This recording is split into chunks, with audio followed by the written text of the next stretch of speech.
Kinds of company, company कितने प्रकार की होती है। नीचे जैसे मैंने डबल अंडरलाइन किया है वैसे ही आप भी डबल अंडरलाइन करेंगे। नीचे लिखिए व्यावहारिक, व्यावहारिक मतलब प्रैक्टिकली, व्यावहारिक रूप से कंपनी व्यापार को 3 वर्गों में विभक्त करके अध्ययन किया गया है। लिखिएगा number 1, one person company, OPC, one person company. लिखिएगा इस कंपनी में केवल एक ही सदस्य होते हैं। इसका रजिस्ट्रेशन एक प्राइवेट कंपनी के तरह होता है। इस कंपनी का पेड अप कैपिटल 50 लाख से अधिक नहीं होना चाहिए। साथ ही हम यह भी ध्यान रखेंगे कि इस प्रकार के कंपनी में एवरेज टर्नओवर 2 करोड़ से अधिक नहीं होना चाहिए। एक लाइन छोड़कर ब्रैकेट में लिखो, ओपीसी के सदस्य वही व्यक्ति होंगे जो भारतीय नागरिक तथा भारत के निवासी, रेसिडेंट, निवासी को इंग्लिश में कहेंगे रेसिडेंट, नागरिक को क्या कहते हैं बच्चों, सिटीजन। ठीक है, रेसिडेंट और नागरिक के बगल में लिख लेना सिटीजन, कहीं भी नॉलेज के लिए सिटीजन हो। हाईलाइट करो, paid up capital 50 lakh, average turnover 2 crore, citizen और रेसिडेंट और एक ही सदस्य। बस जो जो चीजें इंपॉर्टेंट है जहां से ऑब्जेक्टिव आ सकता है उसको हाईलाइट कर लो। ये था ओपीसी, ये क्या था, वन पर्सन कंपनी। चलिए आगे बढ़े और एक और हाईलाइट कर लो इसमें, रजिस्ट्रेशन एक प्राइवेट की तरह, रजिस्ट्रेशन प्राइवेट की तरह हो गया। चलो आगे बढ़ेंगे। ओपीसी के बाद देखो नंबर 2, प्राइवेट कंपनी, निजी कंपनी। देखिएगा प्राइवेट कंपनी का अभिप्राय एक ऐसी कंपनी से है जो अपने अंशों का निर्गमन जनता के समक्ष नहीं करता, अर्थात जिनके अंशों के हस्तांतरण पर प्रतिबंध लगा होता है। एक प्राइवेट कंपनी के कम से कम 2 सदस्य एवं सदस्यों की अधिकतम संख्या 200 होती है। स्टार देकर लिखेंगे, एक प्राइवेट कंपनी के नाम के साथ पीवीटी डॉट शब्द लगा होना अनिवार्य माना जाता है। एक प्राइवेट कंपनी में कम से कम 2 डायरेक्टर होते हैं। एक प्राइवेट कंपनी का मिनिमम पेड अप कैपिटल उस कंपनी के प्रोमोटर्स तय करते हैं या 1 लाख रुपया भी हो सकता है। नंबर 3, पब्लिक कंपनी, सार्वजनिक कंपनी। देखिए पब्लिक कंपनी का अभिप्राय जो प्राइवेट ना हो। एक प्राइवेट कंपनी जनता के समक्ष अंशों को जारी कर सकती है। एक पब्लिक कंपनी में कम से कम 7 सदस्य होते हैं, जबकि सदस्यों की अधिकतम संख्या की कोई सीमा नहीं होती है। एक पब्लिक कंपनी में कम से कम 3 डायरेक्टर होते हैं। पब्लिक कंपनी का minimum paid up capital 5 lakh रुपया होना चाहिए। एक पब्लिक कंपनी यदि किसी स्टॉक एक्सचेंज में लिस्टेड है तो इसे लिस्टेड कंपनी कहेंगे। ओपीसी, प्राइवेट तथा पब्लिक कंपनी तीनों में डायरेक्टर की अधिकतम संख्या 15 हो सकती है। हो गया। और एरो देकर लिखो, पब्लिक कंपनी नाम के साथ केवल एलटीडी लगा होता है। हो गया। एग्जाम के एक सवाल का जवाब से ये जो कंपनी है वो कितने प्रकार की होती, 3 प्रकार की होती है। अब आराम से एक एक चीज बात करते हुए, सब लोग लिखा पहले ये बताओ, इस चीज को अब दिमाग में सेट करेंगे। जितना भी लिखे तुम लोगों को लगा होगा 1 पेज हो गया, 1.5 पेज हो गया, इस सब दिमाग में सेट करवाना हमारा काम है। अभी तुरंत याद करवा दे। समझ आया आप लोगों को? हो गया? किसी का छूटा तो नहीं है? पढ़ो मत, बस बोर्ड पर देखो और सबसे पहले ये बताओ अपने दिमाग को, आज का विषय क्या है? Kind of company. काइंड किस पे फोकस करना है? काइंड। भाई कंपनी कितने प्रकार की होती है? क्या बात हो रही है? कंपनी कितने प्रकार की होती है? समझ रहे हो? एक एक बात समझा देते, चिंता मत। व्यवहारिक रूप से यानी प्रैक्टिकली जो व्यवहार में लोग कंपनी जो बनाता है, किताबों पे तो बहुत तरह का कंपनी हो सकता है, जैसे नेशनल कंपनी, फॉरेन कंपनी, नहीं समझे, बहुत तरह का हो सकता है। लेकिन देसी कंपनी, विदेशी कंपनी, बहुत तरह का हो सकता है। लेकिन व्यवहारिक रूप से जब तुम कल कंपनी स्टार्ट करने जाओगे तो तुम देसी विदेशी में नहीं उलझोगे। तुम 3 प्रकार की कंपनी स्टार्ट कर सकते हो। एक आदमी कंपनी स्टार्ट करने जाएगा, कैसा कंपनी स्टार्ट कर सकता है? 3 प्रकार। समझ में आ गया? तो 3 प्रकार का कौन कौन सा है इसको समझो। तो यहां पर क्या आ गया? 3। क्या आ गया बच्चों? सबसे पहला क्या है जरा उसको समझो। सबसे पहला है OPC, one person company. One man army का नाम सुना है? एक ही व्यक्ति है, वन मैन आर्मी, सब कुछ वही करेगा। तुम्हें पहले ये समझना होगा कि वन पर्सन कंपनी क्यों आया अस्तित्व में। पहले तो ये समझो, पहले नहीं था ये। वन पर्सन कंपनी अस्तित्व में क्यों आ गया, इसको जरा समझ लो। वन पर्सन कंपनी अस्तित्व में इसलिए आया क्योंकि पहले हुआ करता था प्राइवेट कंपनी और पब्लिक कंपनी। प्राइवेट कंपनी में सदस्यों की मिनिमम संख्या 2 होती थी। अब मैं बहुत चालाक व्यक्ति हूं, जरा समझना, मैं बहुत चालाक व्यक्ति हूं, तो मैं प्राइवेट कंपनी तो स्टार्ट कर नहीं सकता। मुझे कंपनी स्टार्ट करनी है। मुझे क्या करनी है? कंपनी स्टार्ट करनी है। तो मैं क्या करूंगा, किसी दूसरे व्यक्ति को, जिस जो अनपढ़ है, गंवार है, उसको साइन करवा लूंगा और कहूंगा वो भी पार्टनर है। बात समझ में आ रही है? उसको तो पता नहीं है कि उसका साइन कहाँ गया, क्या है, नहीं है, कुछ नहीं।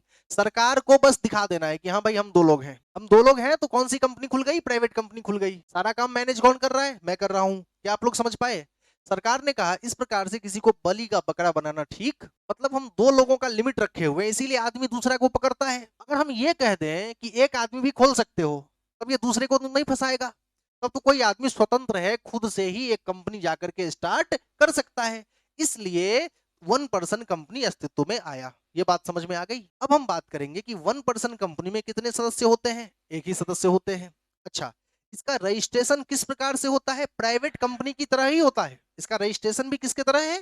प्राइवेट कंपनी की तरह ही होता है। और इसका पेड अप कैपिटल जो है, मतलब जो लोग इसमें पैसा लगाएंगे, वो 50 लाख से ज्यादा नहीं होना चाहिए। तुम कहोगे कि 50 लाख से ज्यादा हो जाएगा तो क्या हो जाएगा? 50 लाख से ज्यादा हो जाएगा तो फिर ये ओपीसी ओपीसी नहीं रहकर प्राइवेट कंपनी में रजिस्ट्रेशन करवानी पड़ेगी। जिस प्रकार पार्टनरशिप में कम से कम 2 लोग होने चाहिए। एक आदमी मर गया तो फिर उसको बंद करके सोल ट्रेड घोषित किया जाता है ना। उसी प्रकार जिस दिन ओपीसी का पेड अप कैपिटल 50 लाख से ज्यादा हो जाएगा, उस दिन ओपीसी ओपीसी नहीं रहेगा, प्राइवेट कंपनी बन जाएगा। क्या आप लोग समझ पाए? दूसरा है कि एवरेज टर्नओवर, साल में जो बेचा जाता है। टर्नओवर का मतलब होता है बच्चों, टर्नओवर का मतलब होता है सेल, विक्रय। विक्रय समझते हैं ना? विक्रय 2 करोड़ से अधिक नहीं होना चाहिए। पेडअप कैपिटल के संबंध में क्या बोला? याद कर, पेडअप कैपिटल 50 लाख से ज्यादा नहीं होना चाहिए। एवरेज एनुअल टर्नओवर 2 करोड़ से ज्यादा नहीं होना चाहिए। साल भर की बिक्री 2 करोड़ से ज्यादा अगर हो रही है तो वो ओपीसी ओपीसी नहीं है, फिर उसको प्राइवेट कंपनी घोषित करवाइए। क्या आप लोग समझ पाए? ओपीसी तो छोटे मोटे व्यापार करने के लिए दिया गया। आप करोड़ों अरबों में खेल रहे हैं ओपीसी बना के, तो नहीं, ये प्राइवेट कंपनी के लिए फिर है। फिर ओपीसी में नहीं, फिर कहां होगा? प्राइवेट कंपनी में रजिस्ट्रेशन होगा। ये बात समझ में आ गई? अच्छा, ओपीसी कोई भी खोल सकता है क्या? अच्छा, तुम्हें नहीं लगता कि ओपीसी का जो नियम आया, इस नियम के आने के बाद कोई भी आदमी भारत में, एक आदमी व्यापार कर सकता है, कंपनी खोल सकता है? यही चीज ओपीसी से पहले आसान नहीं था। कंपनी खोलने के लिए कम से कम 2 लोग चाहिए थे और इसीलिए लोग किसी दूसरे को बलि का बकरा बनाता था। समझ में आ गया होगा? इस प्रकार से ओपीसी में कोई भी आदमी खोल लेगा क्या? नहीं। भारत में ओपीसी खोलना है, नेपाल का बॉर्डर क्रॉस करके 4 गो आ गया, ओपीसी खोल लेगा यहां पर? नहीं। तो ओपीसी खोलना है तो सबसे पहली बात तो भारत की नागरिकता होनी चाहिए। भारत के तुम नागरिक हो कैसे साबित करोगे? आधार कार्ड, और आधार कार्ड खो गया तो पैन कार्ड, सब कुछ खो गया, सारा डॉक्यूमेंट खो गया, मोबाइल नंबर नहीं है, सिम नहीं है, कुछ नहीं है, सब खो गया। बोल रहा हूँ सब खो गया। और कुछ नहीं, आधार कार्ड बना नहीं था तुम्हारा, बनवाए नहीं थे, जब बन रहा था तो बनवाए नहीं थे। सीधा बात है। अच्छा, कोई आदमी कैसे माना जाता है? मान लो ठीक है, तुम कहोगे मेरे पास ये है वो है। एक आदमी नेपाल का बॉर्डर क्रॉस करके आ गया है, वो भी कह रहा है कि हम भारतीय ही हैं, वो भी कह रहा है कि हम भारतीय ही हैं। बताओ, क्या वो भारत का नागरिक है? तुम्हें कैसे पता? जैसे तुम हो वैसे वो भी है, उसके पास भी आंख, नाक, मुंह, कान सब है। वो भी बोल रहा है कि हमारा बना हुआ था, खो गया, या नहीं बना है, हम भी नहीं बनवाए, जब बन रहा था तो हम कोई डॉक्यूमेंट नहीं बनवाए, हम रह गए वैसे ही, हमको लगा क्या होगा। अब बताओ क्या होगा? वो भारत का नागरिक है? नेपाल वाला तो नहीं है, लेकिन जो भारत में पैदा हुआ वो भारत का नागरिक है। तो भारत की नागरिकता इस बात से सिद्ध होती है, यदि कोई आदमी भारत में पैदा हुआ तो वो भारत का नागरिक है। तुम्हारे पास अगर कोई डॉक्यूमेंट नहीं है तो तुम बस पुलिस थाने जाकर के इतना सब मतलब सबूत दे दो कि तुम भारत में ही पैदा हुए हो। तुम्हारा जन्म का कोई सर्टिफिकेट होगा, या अगर मोहल्ले वाले भी कह दे कि हाँ ये तो भारत में ही पैदा हुआ, तो तुम भारत के नागरिक हो। क्या आप समझ पाए? लेकिन अगर पैदा होने की बात नहीं है, अब बाकी कोई देख रहा है 2 साल से तुम मोहल्ले में ही हो, पैदा हुआ वो वाली बात साबित नहीं हुई, तो तुम भारत के नागरिक नहीं हो। क्या आप समझ पाए? तो बाय बर्थ, जन्म से कोई भारत का नागरिक होता है, बाकी चर्चा बाद में करेंगे। चल आगे बढ़। भारत का रेसिडेंट, रेसिडेंट का मतलब निवासी, रेसिडेंट का मतलब वैसा भी नहीं कि तुम भारत के नागरिक हो और खाली विदेश में घूमते हो, जाके दुबई में ले लिया है मकान, वहीं पे रहते हो, भारत आते हो खाली छठ पूजा में 2 दिन के लिए, बाकी फिर चले जाते हो, तो तुम भारत के निवासी नहीं हो, तुम कपूत हो। समझ में आ गया? तो तुम भारत भारत में रह कहाँ रहे हो? तुम भारत तो बस एंजॉय पार्टी मनाने के लिए आते हो, तुम्हारे लिए भारत का मतलब पार्टी मनाएंगे, बाकी तो भारत का कोई मतलब नहीं है तुम्हारे नजर में। क्या आप समझ पाए? तो कहने का मतलब यह है कि रेसिडेंट का मतलब समझ में आ गया, निवास कर रहे हो कि नहीं, भारत में निवास कर रहे हो। अगर ये दोनों ही कंडीशन सेटिस्फाई है, कोई आदमी भारत का नागरिक भी है और भारत में ही रह रहा है, तो वो ओपीसी स्टार्ट कर सकता है। बोलो कैसे बताया? 4 बातें दिमाग में लॉक, 4 बातें। इंडियन सिटीजन, बोल सिटीजन समझ में आ गया, रेसिडेंट निवासी भी हो, सिटीजन और resident. Maximum maximum paid up capital 50 lakh से ज्यादा नहीं, या सीधा बोल दो पेड अप कैपिटल 50 लाख से ज्यादा नहीं, टर्नओवर, एवरेज टर्नओवर, विक्रय 2 करोड़ से ज्यादा नहीं। 4 बातें दिमाग में सेट हो गई, बाकी सब मुंह माया है। इसी प्रकार से किसी भी चीज को स्मार्टनेस के साथ दिमाग में लॉक किया जा सकता है। आप समझ पाए? अब बताइए, ओपीसी सुनेंगे तो 4 बात तो वैसे ही क्लिक कर जाएगा। क्या सब? भारत का नागरिक, वन मैन आर्मी, पहले तो वन मैन आर्मी, भारत का नागरिक, भारत का निवासी, 50 लाख से ज्यादा नहीं, 2 करोड़ से ज्यादा नहीं, पेड अप कैपिटल 50 लाख से ज्यादा नहीं, और जो टर्नओवर है, विक्रय है, वो 2 करोड़ से ज्यादा नहीं। याद हो गया होगा। आगे बढ़, अगला पॉइंट है प्राइवेट कंपनी। अगला पॉइंट क्या गद हो? प्राइवेट कंपनी मतलब निजी कंपनी। इस चीज को तुम ऐसे समझो, ऐसे समझो, सिनेमा हॉल गए हो कभी? बहुत अच्छा एग्जांपल है सर, आगे बढ़िए। सिनेमा हॉल में क्या होता है? सिनेमा चलता है और आपको टिकट लेना पड़ता है। वही सिनेमा मान लीजिए आपके घर पे बहुत बड़का आप एलईडी स्क्रीन लगवा लिए या प्रोजेक्टर लगवा लिए, अब उतने ही बड़े पर्दे का मजा आप अपने घर में ले सकते हैं। बहुत बड़ा आपने घर बना रखा है, हॉल में आपने पूरा ये सेटअप कर दिया। सिनेमा तो अब दोनों ही जगह चलेगा। हाँ, अपने घर में देखने के लिए आप टिकट कटवाएंगे, मोहल्ले का कोई आएगा आपके घर में तो टिकट कटवाएगा, और क्या आप मोहल्ले वाले को अपने साथ देखने देंगे? अब हमेशा नहीं, कभी मैच वैच है तो आप देख लेंगे, अलग बात है, लेकिन आप रोज देखने देंगे? ऐसा करेंगे कि मतलब मोहल्ले वाला कोई आया तो आप कहेंगे साइकिल उधर लगाइए, 2 रुपया वहां जमा करके तब यहाँ आइए। आप ऐसा मोहल्ले वाले को कहेंगे कि साइकिल स्टैंड उधर है, आइए पर्दे का मजा लीजिए, यहाँ आइए, ये 10 रुपया लाइए, ये वाला सिनेमा चला देते हैं। ऐसा आप करेंगे? नहीं करेंगे। आपकी जो मन हो, जो मर्जी वो आप देखेंगे। और आप किसी को बताने, सिनेमा हॉल रहता है तो क्या होता है, आप जो चलाते हैं सबको ढिंडोरा पीट के बताते हैं, चल रहा है शानदार दूसरा सप्ताह। ऐसा आपने देखा है कभी किसी पे लिखा हुआ? हम लोग जब स्टूडेंट लाइफ में थे तो हम लोग हर गली मोहल्ले में यही देखते थे, चल रहा है शानदार दूसरा सप्ताह, तीसरा सप्ताह, चौथा सप्ताह, और फिर गाने के कुछ लाइन जो बहुत पॉपुलर गाना रहा हो, वो गाने के 1-2, तो इससे अट्रैक्ट होता था आदमी। उसको ये पता होता था कि किस सिनेमा हॉल में कौन सा सिनेमा लगा हुआ है, शानदार तीसरा सप्ताह, चौथा सप्ताह। आप समझ पा रहे हैं? ठीक इस प्रकार से अट्रैक्ट करने के लिए कि लोग इसको देखकर तब सिनेमा देखने जाए, उनको ये पता हो कि किस सिनेमा हॉल में कौन सा सिनेमा लगा हुआ है। क्या आप लोग समझ पाए इस बात को? अब जरा ये सिनेमा हॉल से आ जाइए कंपनी की दुनिया में। बहुत इजी टॉपिक है, इसीलिए आपको मैं समझा रहा हूँ सिनेमा हॉल के एग्जांपल से। दोनों में अगर आप अंतर ढूंढेंगे तो आपको ये पता चलेगा कि सर जब हम सिनेमा हॉल की बात करते हैं तो वहां पर जो भी हम करते हैं उसको लोगों को बताते हैं और लोगों से पैसा लेकर तब लोगों को दिखाते हैं। मतलब सिनेमा हॉल को चलने के लिए लोगों का पैसा बहुत जरूरी है। क्या आप समझ पाए? तो सिनेमा हॉल अपना जो धंधा करेगा, व्यापार करेगा, उसके लिए लोगों से पैसा लेगा। वो पब्लिक कंपनी है। वो कौन सी कंपनी है? Public company. समझ में आ गया होगा। लेकिन प्राइवेट, तुम्हारे घर में जो टीवी लगा हुआ है वो तुम्हारा प्राइवेट है, उसमें तुमको क्या देखना है तुम डिसाइड करोगे, किसी को बताने की जरूरत नहीं है। कोई आके पैसा भी देगा तो नहीं लेंगे। समझ में आ गया कि नहीं आ गया बता? प्राइवेट कंपनी समझ में आ गया? तुम्हारा घर प्राइवेट कंपनी है, सिनेमा हॉल पब्लिक कंपनी है। नहीं समझ में आया होगा? घर प्राइवेट कंपनी है, धंधा यहाँ भी है, चलेगा यहाँ भी काम, लेकिन यहाँ का पैसा मैं दूंगा, वन मैन आर्मी। समझ में आ गया?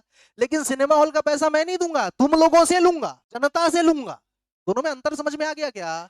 प्राइवेट तुम्हारा घर, प्राइवेट तुम्हारा घर, और पब्लिक तुम्हारा सिनेमा हॉल। समझ में आ गया होगा? प्राइवेट मतलब जहां पे हम लोगों से पैसा नहीं लेते, और पब्लिक मतलब जहां पे लोगों से पैसा लेते हैं। क्या आप लोग समझ पाए? इसे कोरिलेट कर लोगे? बहुत अच्छा। अब आओ यहाँ पे मैंने क्या लिखवाया। मैंने लिखवाया कि प्राइवेट कंपनी का अभिप्राय एक ऐसी कंपनी से है जो अपने अंशों, बउआ क्या लिखा मैंने, अंशों का निर्गमन जनता के समक्ष नहीं करता है। फोकस करना, अंश जनता को बेचेगा ही नहीं। जब टिकट बेचेंगे ही नहीं, प्राइवेट घर में कोई सिनेमा लगता है तो टिकट बेचते हो, मतलब अंश बेचोगे ही नहीं, जनता को नहीं बेचोगे। इसका मतलब तुम जनता से पैसा नहीं लोगे। क्या आप लोग समझ पाए? जिनके अंशों के हस्तांतरण पर प्रतिबंध है, अंश को आप ट्रांसफर कर ही नहीं सकते। इनका जो अंश है वो ट्रांसफरेबल नहीं है, ये बिकाऊ नहीं है, बिकाऊ नहीं है, हस्तांतरण नहीं हो सकता, मतलब बिकाऊ नहीं है, ठीक है। एक प्राइवेट कंपनी में कम से कम 2 लोग और मैक्सिमम 200। 2 से 200 याद रहेगा, 2 से 200 याद रहेगा। जल्दी बता, अभी तुमने क्या देखा? सीधा बात सर, इतने बातों का निचोड़ ये है कि प्राइवेट कंपनी मतलब वो कंपनी, प्राइवेट कंपनी मतलब वो कंपनी जो जनता से पैसा नहीं लेती है, इसलिए जनता को शेयर इशू नहीं करती है। सीधा बात समझ में आ गया? प्राइवेट कंपनी मतलब वो कंपनी जो जनता को शेयर इशू नहीं करती है। बोल जल्दी एक बार, प्राइवेट कंपनी मतलब वो कंपनी जो जनता को शेयर इशू नहीं करती है। जल्दी बोल, क्लियर है? जनता को शेयर इशू नहीं करती है, ठीक है, बहुत अच्छा। अब ये इसका जो शेयर है, इसका जो अंश है, ये इशू हो ही नहीं सकता, मतलब ट्रांसफर नहीं हो सकता। समझ में आ गया होगा? Minimum 2 maximum 200। बोल एक बार, 2 से 200। बोल एक बार, 2 से 200 नाम के। अच्छा बउआ, हाईलाइट कर लेना, बाद में नोट्स तो भेज ही रहा हूं। 2 से 200 हाईलाइट कर लेना एक जगह। आगे बढ़, इसके नाम के साथ पीवीटी लगा रहेगा। क्या लगा रहेगा? नाम के साथ क्या लगा रहेगा? पीवीटी। पीवीटी देख लो तो समझ लेना कि ये प्राइवेट कंपनी है। समझ में आ गया होगा? आगे बढ़, इसमें जो डायरेक्टर की संख्या है वो कम से कम 2। डायरेक्टर की संख्या कितनी होगी? डायरेक्टर कितने होंगे? 2। बहुत अच्छा। Minimum paid up capital 1 lakh. Minimum paid up capital 1 lakh. चल अब इसको हटाओ। अब देखो तुम्हारे दिमाग में सेट हो चुका है। विश्वास बहुत बड़ी है ना, विश्वास स्वैग में रहो एकदम, मतलब एटीट्यूड में रहो, समझो। हाँ क्या बोल रहे थे? सुन इधर, प्राइवेट कंपनी पढ़ रहे थे। क्या पढ़ रहे थे? तू क्यों उदास है? खैर बाद में बात करेंगे, अभी टाइम नहीं। क्या बोल रहे थे? Private company. प्राइवेट कंपनी का मतलब क्या? जो जनता को शेयर इशू नहीं करती है। बोल एक बार, शेयर ट्रांसफर नहीं कर सकती। 2 से 200 नाम के साथ पीवीटी। समझ आया? अच्छा, डायरेक्टर की संख्या 2, मिनिमम पेडअप कैपिटल 1 लाख। समझ में नहीं आया होगा? आगे बढ़। अब इसके बाद यहां तक की बात समझने के बाद लास्ट पॉइंट है sir, public company. Last point क्या है गधों? पब्लिक में सार्वजनिक सिनेमा हॉल। सार्वजनिक, कोई भी आओ, पैसा लगाओ, सिनेमा देखो, जाओ। समझ में नहीं आया होगा? अब ये सिनेमा हॉल, बात समझ में आ गया ना? अब यहाँ देखो, ये जो पब्लिक कंपनी है, इसमें सीधा सा परिभाषा है, इतना मजेदार परिभाषा है कि तुमको पढ़ के मजा आ जाएगा। रात को नहीं सोता है? चल पढ़ के क्या आ जाएगा। हाँ देख इधर, तो कंपनी का अभिप्राय ऐसी कंपनी से है जो प्राइवेट ना हो। बात खत्म। तुम प्राइवेट समझ गया था ना? जो प्राइवेट नहीं है वो पब्लिक है। मजेदार है, पता समझ में आएगी। प्राइवेट तो तू समझ गया था। अब देख प्राइवेट वाला फंडा समझ। प्राइवेट में शेयर को ट्रांसफर नहीं कर सकते थे, यहाँ पे करेंगे। समझ में आ गया? वहां शेयर इशू नहीं कर सकते थे, यहाँ पे करेंगे। समझ में नहीं आया होगा? क्लियर? वहां पीवीटी होता था, यहाँ नहीं होगा। समझा ही नहीं बात को? थ्योरी है ना स्मार्ट? हाँ ये हुआ बात। अब देखो इसके बाद हमने लिखवाया कि एक प्राइवेट कंपनी जो है वो जनता के समक्ष अंशों को जारी कर सकती है। यहाँ पे क्या याद रखना है? कर सकती है। समझ में आ गया ना? ये जारी कर सकती है। इसका शेयर ट्रांसफरेबल है, इसका शेयर ट्रांसफर हो सकता है। समझ में आ गया होगा? वहां 2 से 200, यहाँ 7 से अनगिनत। 7 से अनगिनत, 7 और कोई सीमा नहीं। 7 टू इनफाइनाइट। क्या आप लोग समझ पाए? 7 टू इनफाइनाइट। चल आगे बढ़। डायरेक्टर की संख्या वहां कितनी थी? 2। यहाँ कितनी है? 3। से बोलो, 3। ऐसे ऐसे पढ़, एकदम फीलिंग के साथ, भाव में। कैसे? भाव में। बाकी समय तो भाव एकदम उमड़ रहे होते हैं, अब पढ़ते समय भाव एकदम दब जाता है, भाव को बाहर निकलने। हाँ, यहाँ paid up capital 5 lakh. Paid up capital कितना गधों? अब आज ये लिस्टेड भी हो सकता है, अनलिस्टेड भी हो सकता है। क्या क्या हो सकता है? हाँ चल चल चल आगे बढ़ते हैं। पब्लिक कंपनी का मतलब क्या? जो प्राइवेट नहीं है। हटा इसको।